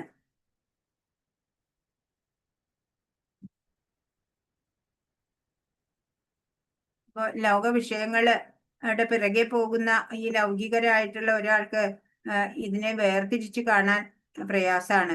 ജീവനോട് ബന്ധപ്പെട്ട മനസ്സ് വേറെയാണ് ഒരു യോഗിക്ക് മനസ്സിലാവും, ലൗകികന് അതറിയാൻ സാധിക്കില്ല. അതാണ് ഇവിടെ. ഉത്ക്രാമന്തം സ്ഥിതം വാപി ഭുഞ്ചാനം വാ ഗുണാന്വിതം പശ്യന്തി ജ്ഞാനചക്ഷുഷ. ജീവാത്മാവ് എങ്ങനെ ഈ ശരീരം വിട്ടു പോകുന്നുവെന്നോ ഗുണങ്ങളുടെ ആകർഷണത്തിന് വഴിപ്പെട്ട ഏതുതരം ശരീരത്തെയാണ് സ്വീകരിച്ച് അനുഭവിക്കുന്നതെന്നോ മൂഢന്മാർക്ക് അറിയാൻ വയ്യ. അപ്പൊ എങ്ങനെയാണ് ഈ ജീവൻ പോണത് ശരീരത്തിൽ നിന്ന്? അതുപോലെ പല 3 ഗുണങ്ങളുടെ ആകർഷണത്തിന് വഴിപ്പെട്ട് ഏതുതരം ശരീരത്തെയാണ് പിന്നെ ജീവിച്ചനുഭവിക്കുന്നത്. ഇതൊന്നും മൂഢന്മാർക്കറിയില്ല. എന്നാൽ ജ്ഞാനത്തിന്റെ അകക്കണ്ണ് തെളിഞ്ഞവർക്ക് ഇതെല്ലാം പ്രത്യക്ഷമായിട്ട് കാണാൻ പറ്റും. അല്ലെ? ജ്ഞാന ചക്ഷുസ് തെളിഞ്ഞവർക്ക്. ജ്ഞാനചക്ഷുഷ എന്ന വാക്ക് ഇവിടെ ശ്രദ്ധേയമാണ്. ആധ്യാത്മിക ജ്ഞാനം വളർത്തിയെടുത്തവർ ശരീരത്തിൽ നിന്ന് വ്യത്യസ്തമാണ് ആത്മാവെന്നും ശരീരങ്ങൾ മാറി മാറി എടുത്തുകൊണ്ടിരിക്കുമെന്നും പലതരത്തിൽ ആസ്വദിക്കുന്നുവെന്നും കണ്ടറിയാം. ബദ്ധനായ ജീവസത്തയ്ക്ക് ഭൗതികമായ അസ്തിത്വത്തിൽ എത്രമാത്രം ക്ലേശം അനുഭവപ്പെടുന്നുവെന്ന് അത്തരമൊരു ജ്ഞാനിക്ക് അറിയാൻ കഴിയും. അല്ലെ? ബദ്ധാത്മാക്കളായിട്ടുള്ള നമ്മൾ ഈ ഭൗതികതയിൽ എത്രയാ ക്ലേശങ്ങൾ അനുഭവിക്കണേ അല്ലെ? താപത്രയങ്ങള്, മറ്റ് ജനിമൃതികളായി ആകുന്ന അല്ലെ, ജന്മ മൃത്യു ജര വ്യാധി, ഇങ്ങനെയുള്ള ക്ലേശങ്ങളൊക്കെ ഉണ്ട് എന്നുള്ളത് ഒരു ജ്ഞാനിക്ക് ബോധ്യമാണ്. അതുകൊണ്ടാണ് കൃഷ്ണാവബോധം പൂർണ്ണമായി വികസിപ്പിച്ചവർ സാമാന്യ ജനങ്ങൾക്ക് ഈ അറിവ് പകർന്നു കൊടുക്കാനാവുന്നത്ര ശ്രമിക്കുന്നത്. ക്ലേശകരമാണ് ഈ ഭൗതികതയില് എന്നറിഞ്ഞുകൊണ്ടാണ് ഈ കൃഷ്ണാവബോധം പകർന്നു കൊടുക്കാൻ വേണ്ടിയിട്ട് ആവുന്നത്ര ശ്രമിക്കുന്നത് എന്ന് പറയാണ്. മറ്റുള്ളവർക്ക് പറഞ്ഞു കൊടുക്കുക.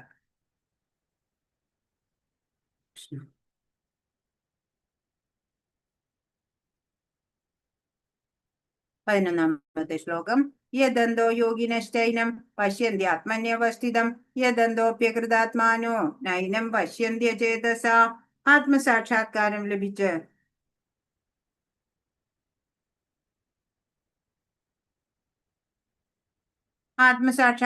ലഭിച്ച് എപ്പോഴും യത്നിച്ചുകൊണ്ടേയിരിക്കുന്ന അതീന്ദ്രിയവാദികൾക്ക് ഇതെല്ലാം വ്യക്തമായി കാണാൻ കഴിയും. മനോവികാസം പ്രാപിക്കാത്തവർക്കും ആത്മസാക്ഷാത്കാരം ലഭിക്കാത്തവർക്കും ശ്രമിച്ചാലും എന്താണ് സംഭവിക്കുന്നതെന്ന് കാണാൻ കഴിയില്ല. പറയാണ്, ഈ ആത്മസാക്ഷാത്കാരം ലഭിച്ചു അല്ലെ, ഏറ്റവും ഉന്നത ഭക്തരായി ആയിട്ടുള്ളവര്, പരിശുദ്ധ ഭക്തർക്കൊക്കെ എപ്പോഴും യത്നിച്ചു കൊണ്ടിരിക്കും അവര് അല്ലെ, ഭഗവാന് തൃപ്തികരമാവാൻ വേണ്ടി, ഭഗവാന്റെ പ്രീതിക്ക് വേണ്ടി അവർ പ്രയത്നിച്ചുകൊണ്ടിരിക്കും. അങ്ങനെയുള്ള അതീന്ദ്രിയവാദികൾക്ക് ഇതൊക്കെ വ്യക്തമായിട്ട് അറിയും. ഒരു ശരീരം വിടുന്നതും മറ്റൊരു ശരീരം സ്വീകരിക്കുന്നതിനെ കുറിച്ചൊക്കെ അവർക്കറിയാം. മനോവികാസം പ്രാപിക്കാത്തവർക്കും ആത്മസാക്ഷാത്കാരം ലഭിക്കാത്തവർക്കും ശ്രമിച്ചാലും എന്താണ് സംഭവിക്കുന്നതെന്ന് കാണാൻ കഴിയില്ല. അപ്പോ ഇവിടെ യോഗിന എന്ന പദത്തിന് പ്രാധാന്യമുണ്ട്. ഇന്ന് യോഗികൾ എന്ന് പറയുന്നവരും യോഗികളുടേതെന്നറിയപ്പെടുന്ന സംഘടനകളും ഏറെയുണ്ട്. ആത്മസാക്ഷാത്കാരത്തെ സംബന്ധിച്ചിടത്തോളം രണ്ടു കൂട്ടരും അന്ധതയിൽ തന്നെ. യദന്തോപ്യ കൃതാത്മാന എന്നതിന്റെ പ്രത്യക്ഷ ഉദാഹരണങ്ങളാണ് അവർ. ഒരു പ്രത്യേക യോഗ പദ്ധതി അനുസരിച്ച് പ്രവർത്തിക്കുന്നുണ്ടെങ്കിലും ആത്മസാക്ഷാത്കാരം ലഭിക്കാത്തവരാണ്. ഇപ്പോ ഈ പല സംഘടനകളൊക്കെ ഉണ്ട് അല്ലെ. അപ്പൊ ആത്മസാക്ഷാത്കാരത്തെ കുറിച്ചൊക്കെ എല്ലാവർക്കും അന്ധതയാണ്. യോഗിയായാലും സംഘടനയായാലും എല്ലാവർക്കും വ്യക്തമായിട്ടൊരു ധാരണയൊന്നും ഇല്ല. 12 മുതൽ 15 വരെ ശ്ലോകങ്ങളാണ്. 12. യദാദിത്യഗതം തേജോ ജഗത് ഭാസയതേ അഖിലം യചന്ദ്രമസി യച്ചാഗ്നോ തത്തേജോ വിദ്ധി മാമുഖം. പ്രപഞ്ചത്തിലെ അന്ധകാരം അത്രയും നീക്കി അതിനെ ശോഭായമാനമാക്കുന്ന സൂര്യന്റെ തേജസ് എന്നിൽ നിന്നാണ് വരുന്നത്. ചന്ദ്രന്റെയും അഗ്നിയുടെയും തേജസ്സുകളും എന്നിൽ നിന്ന് തന്നെ വരുന്നവയാണ്. അപ്പൊ എല്ലാ ജ്യോതിസുകളും അല്ലെ, സൂര്യന് വെളിച്ചം കൊടുക്കുന്നത്, പ്രകാശം കൊടുക്കുന്നത് ഭഗവാനാണ്. എല്ലാ ജ്യോതിസുകളും ഭഗവാന്റെ തേജസ്സിൽ നിന്ന് തന്നെയാണ് വരുന്നത് എന്നറിയാം. ഭഗവത് കരുണ ഇല്ലെങ്കിൽ സൂര്യചന്ദ്രന്മാരാകട്ടെ അഗ്നിയാവട്ടെ ഉണ്ടാകുമായിരുന്നില്ല. അവയുടെ സഹായമില്ലെങ്കിൽ ആർക്കും ജീവിക്കാൻ കഴിയില്ല. ബദ്ധനായ ജീവാത്മാവിനെ കൃഷ്ണാവബോധത്തിലേക്ക് നയിക്കുന്നു ഈ ചിന്തകൾ. അപ്പോ ഭഗവാന്റെ വരദാനമാണ് അല്ലെ, ഭഗവാനാൽ ദത്തമായതാണ്. സൂര്യനില്ലെങ്കിൽ നമുക്ക് ജീവിക്കാൻ പറ്റില്ല. ചന്ദ്രന്റെ നിലാവ് ചെടികൾക്ക് ഔഷധികളെ പകർന്നു കൊടുക്കുന്നുണ്ട് അല്ലെ.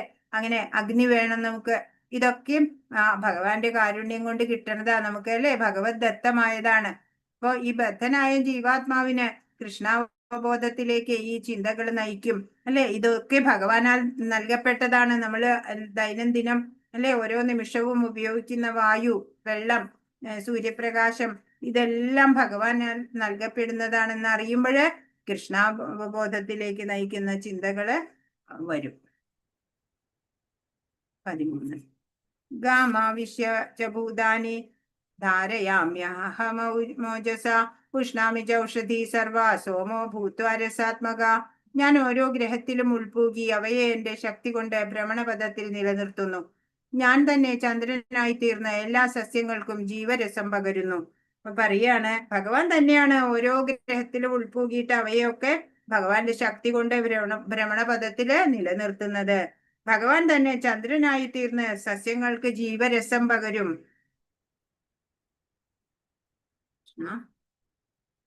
ഗ്രഹങ്ങളെല്ലാം ശൂന്യാകാശത്തിൽ ഒഴുകി നടക്കുന്നത് ഭഗവാന്റെ പരമശക്തി അന്തർഭവിച്ചിട്ടുള്ളത് കൊണ്ടാണ്.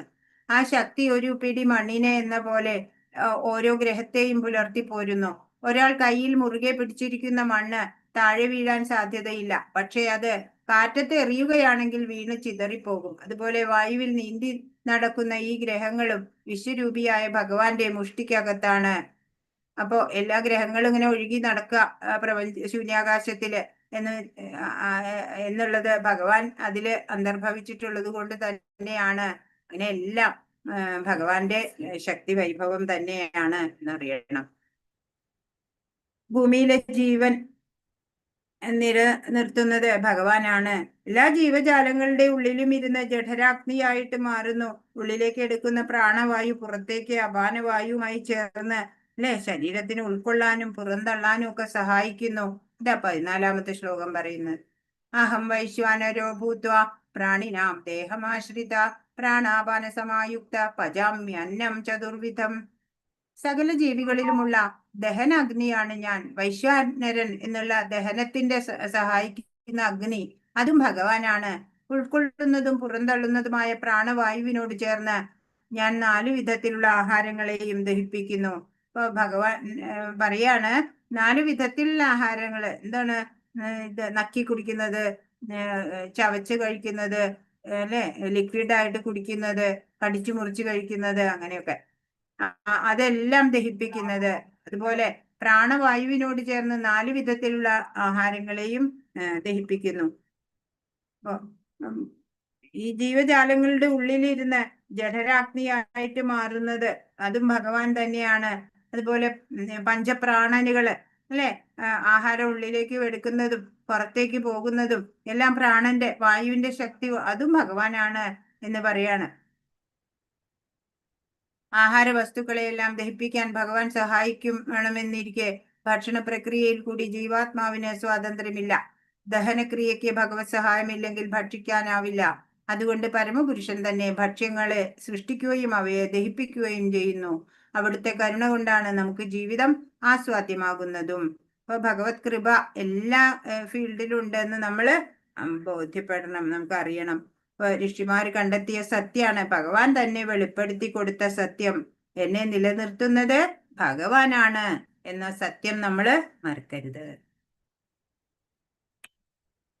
ഭഗവാനെ എവിടെയാണ് നമ്മൾ തിരയേണ്ടത്? അതാ ഇവിടെ 15. സർവസ്യ ചാഹം ഹൃദി സന്നിവിഷ്ടോ മതസ്മൃതി ജ്ഞാനമപോഹനം ച വേദൈശ്ച സർവൈരഹമേവ വേദ്യോ വേദാന്തകൃത് വേദവിദേവ ചാഹം. സർവജീവികളുടെയും ഹൃദയത്തിൽ ഞാൻ വാഴുന്നു. സ്മരണയും ജ്ഞാനവും അറിവിയും എന്നിൽ നിന്നാണ് ഉളവാകുന്നത്. എല്ലാ വേദങ്ങളിലൂടെയും അറിയേണ്ടത് എന്നെ തന്നെ. വേദാന്തമുണ്ടാക്കിയതും വേദങ്ങളെ അറിയുന്നതും ഞാനാണ്. എല്ലാ ജീവജാലങ്ങളുടെയും ഹൃദയത്തിൽ ഭഗവാൻ വാഴുന്നുണ്ട്.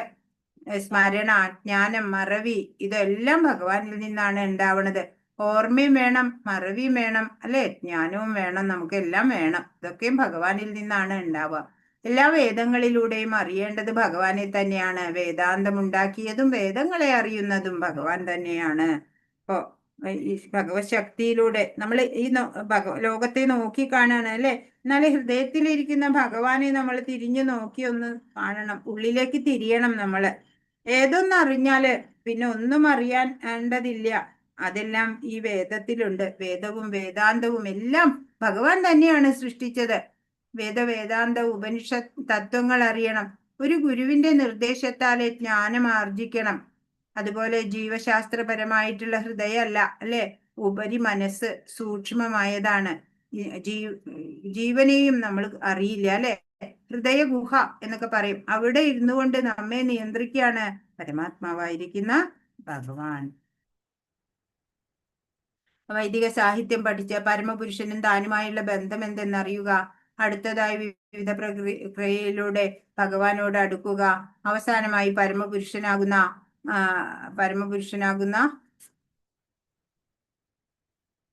ആത്യന്തിക ലക്ഷ്യത്തെ പ്രാപിക്കുക. വേദങ്ങളുടെ ഉദ്ദേശം, വേദജ്ഞാനം, വേദങ്ങളുടെ പരമലക്ഷ്യം എന്നിവ ഈ ശ്ലോകത്തിൽ വ്യക്തമായി നിർവചിച്ചിരിക്കുന്നു. 16 മുതൽ 18 വരെ ആണ് ത്രിശ്ലോകി ഗീത എന്നുള്ളത്. 16ാമത്തെ ശ്ലോകം. ഇവിടെ കാണുന്ന പ്രകൃതിയും ഇന്ദ്രിയങ്ങളും എല്ലാം ഭഗവാനാണ്. പുരുഷൻ എന്ന് വിളിക്കും ഭഗവാനെ. ഓരോന്നിനെയും നിലനിർത്തുന്ന ജീവശക്തി ഒരിക്കലും നശിക്കുന്നില്ല. അതിനെ അക്ഷരപുരുഷൻ എന്ന് വിളിക്കും. നാശമില്ലാത്തത്, അക്ഷരമായത് എന്ന് വിളിക്കും. ദ്വാവിമൗ പുരുഷൗ ലോകെ ക്ഷരാക്ഷര ഏവച ക്ഷര സർവാണി ഭൂതാനി കൂടസ്ഥോ അക്ഷര ഉച്യതേ. പുരുഷന്മാർ രണ്ടു വിധം, തെറ്റുപറ്റുന്നവരും അല്ലാത്തവരും. ഭൗതിക ലോകത്തിലെ ജീവാത്മാക്കളെല്ലാം തെറ്റുപറ്റുന്നവരാകുന്നു. ആധ്യാത്മിക ലോകത്തിലുള്ള ജീവാത്മാക്കൾക്ക് തെറ്റുപറ്റുകയില്ല. അപ്പൊ ഭഗവാനോട് ഏകീഭവിച്ചിട്ടുള്ളവര് വീഴ്ചയില്ലാത്തവരാ അല്ലേ? അപ്പോ സൃഷ്ടിയുടെ ഉദ്ദേശത്തിന് അനുകൂലരാണ് ആ ജീവാത്മാക്കള് എന്ന് പറയാണ്. ഭൗതിക ലോകത്തില് ജീവികൾക്ക് 6 വിധം മാറ്റങ്ങൾ ഉണ്ടാവും. ജനനം, വളർച്ച, സ്ഥിതി, പ്രത്യുത്പാദനം, ക്ഷയം, നാശം. ഇവയെല്ലാം ഭൗതിക ശരീരത്തിന്റെ മാറ്റങ്ങളാണ്. ആധ്യാത്മിക ലോകത്തില് ശരീരത്തിന് മാറ്റങ്ങളില്ല. വാർദ്ധക്യമോ ജനന മരണങ്ങളോ ഇല്ല അല്ലെ? വൈകുണ്ഠ ലോകത്ത് ചെന്നാല് അവിടെ നിത്യ യൗവനാണ്. അവിടെ പിന്നെ പ്രായമാവില്ല, മരിക്കില്ല. അപ്പൊ ഉത്തമ പുരുഷൻ ആരാണ്? ഈ അധ്യായത്തിന്റെ പേര് സൂചിപ്പിക്കുന്നത് പോലെ പറയാണ്. ഉത്തമ പുരുഷസ്ത്വന്യ പരമാത്മേത്യുദാഹൃത യോ ലോകത്രയമാവിശ്യ ബിഭർത്യവ്യയ ഈശ്വര. ഇവരെ കൂടാതെ പരമപുരുഷനായ പരമാത്മാവ് എന്നറിയപ്പെടുന്ന അവ്യയനായ ഭഗവാൻ ഉണ്ട്. അദ്ദേഹം 3 ലോകങ്ങളിലും അന്തർഗതനായി അവയെ പുലർത്തിപ്പോരുന്നു. പറയാണ് ഇനി ഇവരെ മാത്രല്ല, കൂടാതെ പരമപുരുഷനായ പരമാത്മാവ് എന്നറിയപ്പെടുന്ന അവ്യയൻ, വ്യയമില്ല, ഒട്ടും കുറവ് വരില്ല ഒരിക്കലും. അങ്ങനെയുള്ള ഭഗവാനുണ്ട്. അദ്ദേഹം 3 ലോകങ്ങളിലും അന്തർഗതനായി അവയെ പുലർത്തിപ്പോരുന്നു. നിത്യോ നിത്യാനാം ചേതനാശ്ചേതനാനാം ബദ്ധരും മുക്തരുമായ ജീവസത്തകൾക്കിടയിൽ അത്യുന്നതനായ ഒരു ജീവസത്തയുണ്ട്. ആ ഭഗവാൻ ജീവാത്മാക്കളെ സംരക്ഷിക്കുകയും അവരുടെ വ്യത്യസ്ത കർമ്മങ്ങളെ മുൻനിർത്തിക്കൊണ്ട് സുഖദുഃഖ അനുഭവങ്ങൾ നൽകുകയും ചെയ്യുന്നതാണ് ഇതിന്റെ ആശയം. എന്താണ് ചേതനാനാം നിത്യോ നിത്യാന എന്ന് പറയുമ്പോ എല്ലാം ഈ ബദ്ധരും മുക്തരുമായിട്ടുള്ള ജീവസത്തകളുണ്ട് അല്ലെ? അവർക്ക് പിന്നീട് അത്യുന്നതനായിട്ടൊരു ജീവസത്തയുണ്ട് ഭഗവാൻ. ആ ഭഗവാൻ ജീവാത്മാക്കളെയൊക്കെ സംരക്ഷിക്കുന്നുണ്ട്. അവരുടെ വ്യത്യസ്ത കർമ്മങ്ങളെ മുൻനിർത്തിക്കൊണ്ട് അവർക്ക് സുഖ ദുഃഖ അനുഭവങ്ങളൊക്കെ ലഭിക്കുന്നുണ്ട് അല്ലെ? അപ്പോ ഭഗവാൻ പരമാത്മരൂപേണ സർവ്വജീവികളുടെയും ഹൃദയത്തിൽ സ്ഥിതി ചെയ്യുന്നുണ്ട്.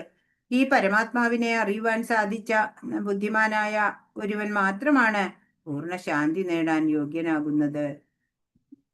ഇപ്പൊ ഭഗവാൻ സർവ്വജീവികളുടെ ഉള്ളിലുണ്ട്. അങ്ങനെ പരമാത്മാവിനെ അറിയാൻ സാധിക്കണം അല്ലെ? അങ്ങനെയുള്ള ബുദ്ധിമാൻ മാത്രമാണ് പൂർണ്ണ ശാന്തി ലഭിക്കുള്ളൂ എന്ന് പറയാണ്. എന്തുകൊണ്ട് ആ പരമാത്മാവിനെ പുരുഷോത്തമൻ എന്ന് വിളിക്കുന്നു? ഇതാ ഇവിടെ പറയണേ 18. യസ്മാത് ക്ഷരമതീതോഹ അക്ഷരാദപിചോത്തമ അതോസ്മി ലോകേ വേദേ ച പ്രഥിത പുരുഷോത്തമ. ഞാൻ ഇന്ദ്രിയാതീതനും ക്ഷരങ്ങൾക്കും അക്ഷരങ്ങൾക്കും അതീതനും സർവശ്രേഷ്ഠനുമായതുകൊണ്ട് ലോകരും വേദങ്ങളും എന്നെ പരമപുരുഷൻ എന്ന് പുകഴ്ത്തുന്നു. അപ്പൊ ഭഗവാൻ ഇന്ദ്രിയാതീതനാണ്, ക്ഷരങ്ങൾക്കും അക്ഷരങ്ങൾക്കും അതീതനാണ്, സർവശ്രേഷ്ഠനുമാണ്. അതുകൊണ്ട് ലോകങ്ങളും വേദങ്ങളും ഒക്കെ ഭഗവാനെ പുരുഷോത്തമൻ എന്ന് പറയുന്നു.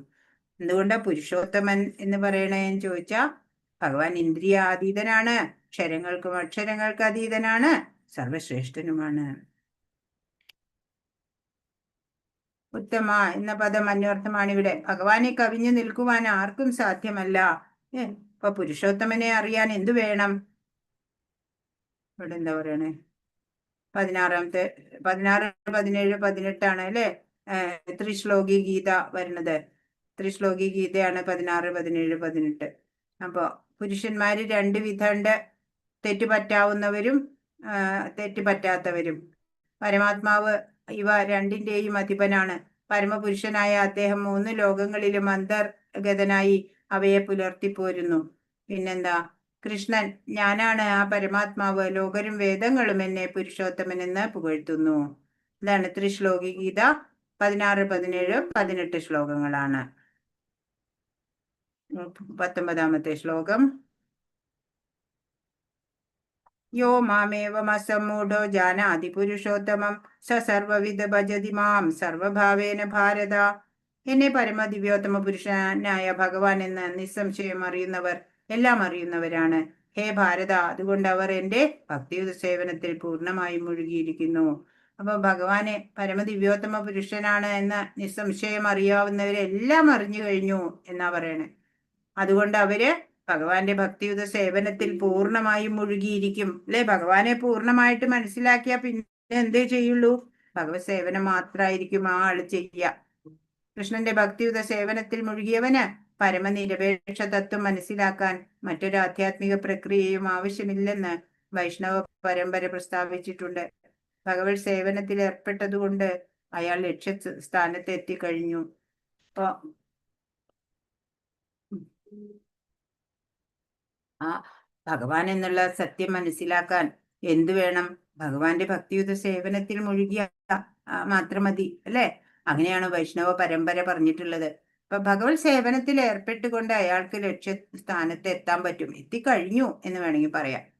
100,000 ജന്മങ്ങൾ തത്വാന്വേഷണത്തിന്റെ ചെലവാക്കിയിട്ടും കൃഷ്ണൻ തന്നെ പരമപുരുഷനെന്നും അദ്ദേഹത്തിന് സ്വയം സമർപ്പിക്കണമെന്നുള്ള നിലപാടിലെത്താത്തവർക്കാകട്ടെ അത്രയും ജന്മങ്ങളിലെ തത്വാന്വേഷണവും അതിന് ചെലവാക്കിയ സമയവും പാഴായി പോകും.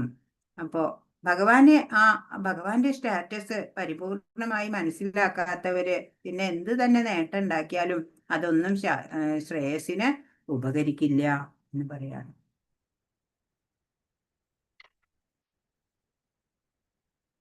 20. ഇതി ഗുഹ്യതമം ശാസ്ത്രമിതമുക്തം മയാ നഘ ഏതദ് ബുദ്ധ്വാ ബുദ്ധിമാൻ സ്യാത് കൃതകൃത്യശ്ച ഭാരത. ബുദ്ധിമാനും വിശുദ്ധനുമാവാനായി ഏതൊരാളും കൃഷ്ണാവബോധം ഉൾക്കൊള്ളുകയും ഭഗവത് സേവനം അനുഷ്ഠിക്കുകയും വേണം. കൃഷ്ണനെ മനസ്സിലാക്കി ഭക്തിയുത സേവനത്തിൽ ഏർപ്പെടാത്തിടത്തോളം കാലം സാമാന്യ ദൃഷ്ട്യാ ബുദ്ധിമാനായിരുന്നാലും അയാളെ ആ നിലയ്ക്ക് അംഗീകരിക്കാൻ വയ്യ. ഇപ്പോ കൃഷ്ണാവബോധം ഉൾക്കൊള്ളണം, അങ്ങനെയുള്ള ആളാണ് ഒരു ബുദ്ധിമാൻ എന്ന് പറയാണ്. ഭഗവത് സേവനം അനുഷ്ഠിക്കണം, കൃഷ്ണനെ മനസ്സിലാക്കി ഭക്തിയുത സേവനത്തിൽ ഏർപ്പെടാത്തിടത്തോളം കാലം സാമാന്യ ദൃഷ്ട്യാ ബുദ്ധിമാനായിരുന്നാലും അയാളെ ആ നിലയ്ക്ക് അംഗീകരിക്കില്ല. ഇവിടെ അർജുനനെ കൃഷ്ണൻ അനഘ എന്നാണ് സംബോധന ചെയ്യുന്നത്. പാപമില്ലാത്തവൻ എന്നാണ് ഇതിന്റെ അർത്ഥം. എല്ലാ പാപപ്രതികരണങ്ങളിൽ നിന്നും വിമുക്തനായി കഴിയാതെ ഒരാൾക്ക് കൃഷ്ണനെ ശരിക്കും അറിയാൻ കഴിയില്ല. എങ്കിലും ഒരിക്കൽ ഭഗവത് സേവനത്തിൽ ഏർപ്പെട്ടാൽ മനുഷ്യൻ സ്വാഭാവികമായി പാപരഹിതന്റെ നിലയിൽ എത്തിച്ചേരും. അപ്പൊ ഭഗവത് സേവനത്തിൽ എത്തിയാല് നമ്മുടെ പാപങ്ങളെല്ലാം നശിച്ചു പോകും എന്നാണ്. ഒരിക്കൽ ഭഗവത് സേവനത്തിൽ ഏർപ്പെട്ടാൽ മനുഷ്യൻ സ്വാഭാവികമായി പാപരഹിതന്റെ നിലയിൽ എത്തിച്ചേരും. അത്രമേൽ വിശുദ്ധവും വൈഭവമാർന്നതും എത്ര ഭക്തിയുത സേവനം. ഭക്തിയുത സേവനത്തിന്റെ മഹത്വം വളരെ വലുതാണ്. നമ്മൾ ഈ അധ്യായത്തില് ഒരു തലകീഴായ അശ്വത്ഥത്തിനെ കണ്ടു, മരം അല്ലെ. ആ വൃക്ഷത്തിനെ വൈരാഗ്യം എന്നുള്ള വാളുകൊണ്ട് വെട്ടിക്കളയണം. നമ്മൾ തന്നെ ഉണ്ടാക്കിയെടുത്ത വൃക്ഷാണത്, അതിനെ മുറിക്കണം.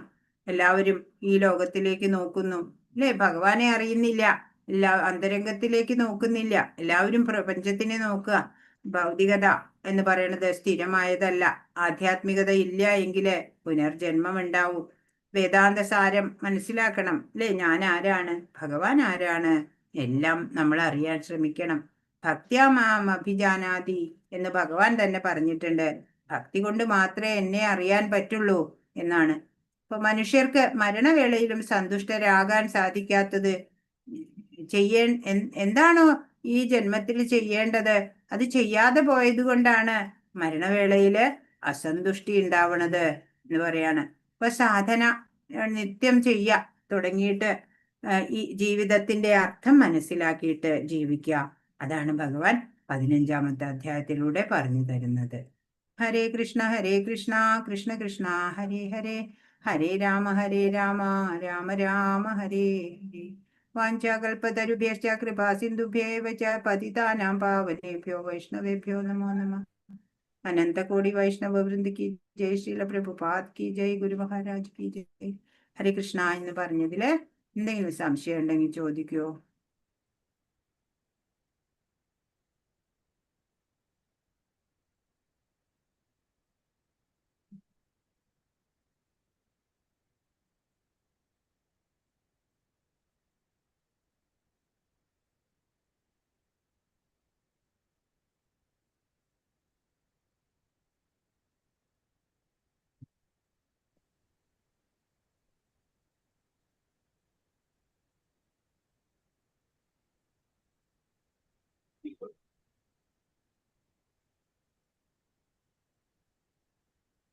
ആ അപ്പൊ ചോദ്യോത്തരങ്ങൾ വായിക്കൂ.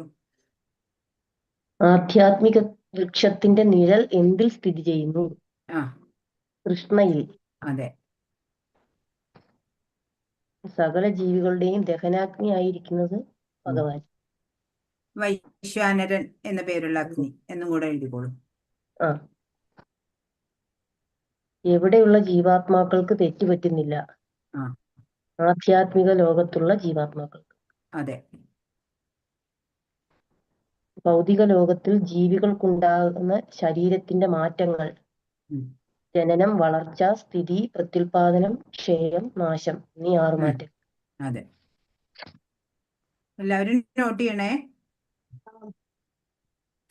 ഭഗവാനെ പുരുഷോത്തമൻ എന്ന് പുകഴ്ത്താൻ കാരണം ഭഗവാൻ ഇന്ദ്രിയാതീതനും ക്ഷരങ്ങൾക്കും അക്ഷരങ്ങൾക്കും അതീതനും സർവശ്രേഷ്ഠനുമായതുകൊണ്ട് ലോകരും വേദങ്ങളും പുരുഷോത്തമൻ എന്ന് പുകഴ്ത്തുന്നു. അതെ. ഉത്തമ എന്ന പദം കൊണ്ട് അർത്ഥമാക്കുന്നത് എന്താണ്? ഭഗവാനെ കവിഞ്ഞു നിൽക്കാൻ ആർക്കും സാധ്യമല്ല. അതെ. ത്രിശ്ലോകി ഗീത എന്ന് പറയുന്നത് 16-17. സർവശ്രേഷ്ഠനായ ഭഗവാൻ എഴുതാവോ? ഇതോ സർവശ്രേഷ്ഠനായ ഭഗവാൻ എഴുതാവോ? സർവശ്രേഷ്ഠനുമായതുകൊണ്ട് പുരുഷോത്തമൻ എന്ന് പുകഴ്ത്തുന്നു. അല്ല ഉത്തമ പുരുഷനുള്ള അല്ല 6-മത്തെ എഴുതിച്ചത്. 6-മത്തത് ഭഗവാനെ കവിഞ്ഞു നിൽക്കാൻ ആർക്കും സാധ്യമല്ല. അതാണ് ഉത്തമ എന്ന പദം കൊണ്ട് അർത്ഥമാക്കുന്നത്. ഭഗവാനെ കവിഞ്ഞു നിൽക്കാൻ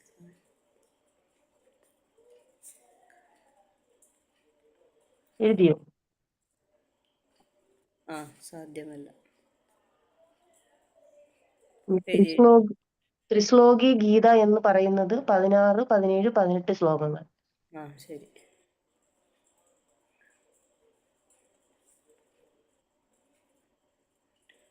8-മത്തെ അനഘ എന്നതിന്റെ അർത്ഥം പാപമില്ലാത്തവൻ.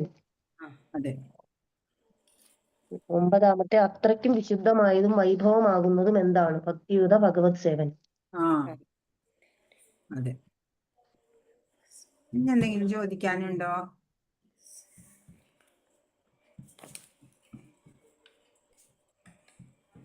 ഹരേ കൃഷ്ണ.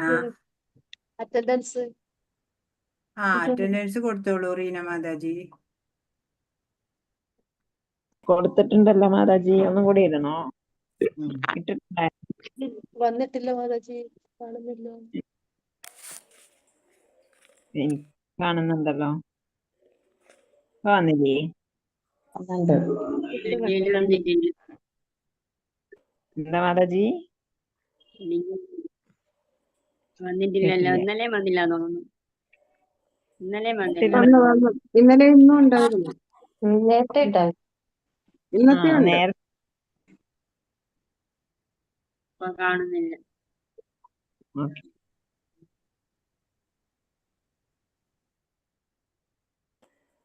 എല്ലാ ചോദ്യോത്തരവും കിട്ടിയില്ലേ? കിട്ടി മാതാജി. വേറെന്തെങ്കിലും?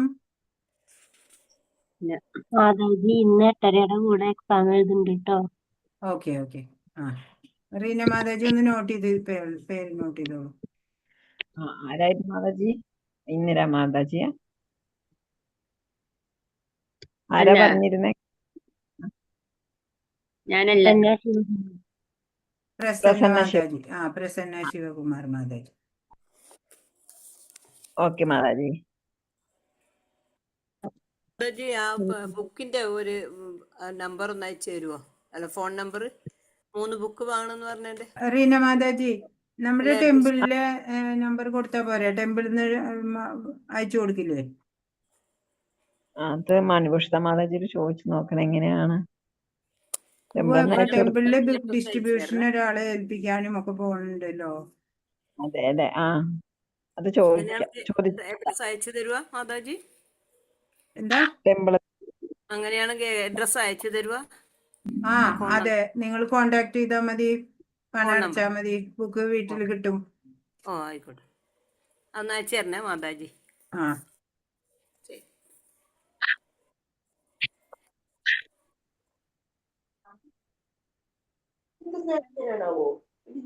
എടുത്തിട്ട് മൂക്കിൽ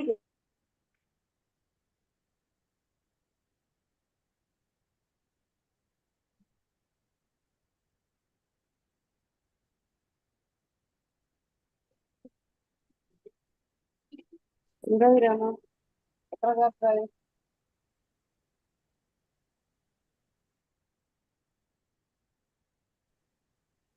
ഹരേ കൃഷ്ണ.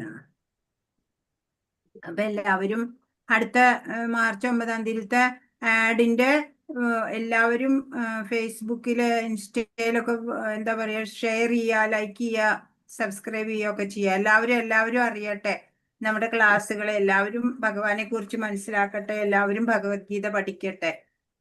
എല്ലാവരിലും എത്തിക്കൂ കേട്ടോ. ഹരേ കൃഷ്ണ. L3 ലെവലിൽ എന്താ പഠിപ്പിക്കുക? എന്താ? L3 ലെവലാകുമ്പോ എന്താണ് പഠിപ്പിക്കുക?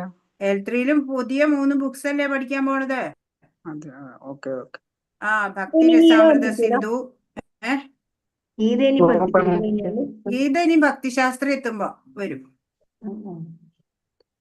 അപ്പൊ നമുക്കിപ്പൊ ഭഗവത്ഗീത ലെവൽ 1-ല് കുറച്ചൊന്ന് ഓട്ടപ്രദക്ഷിണം ചെയ്തു. ഇപ്പൊ 2-ാമത്തെ ലെവൽ വന്നപ്പോ കുറച്ചും കൂടി നന്നായിട്ട് മനസ്സിലായി. ഇനി ഭക്തിശാസ്ത്രം എത്തുമ്പോ ഈ ഭഗവത്ഗീതയിൽ അങ്ങ് മുങ്ങി കുളിക്കും എല്ലാരും.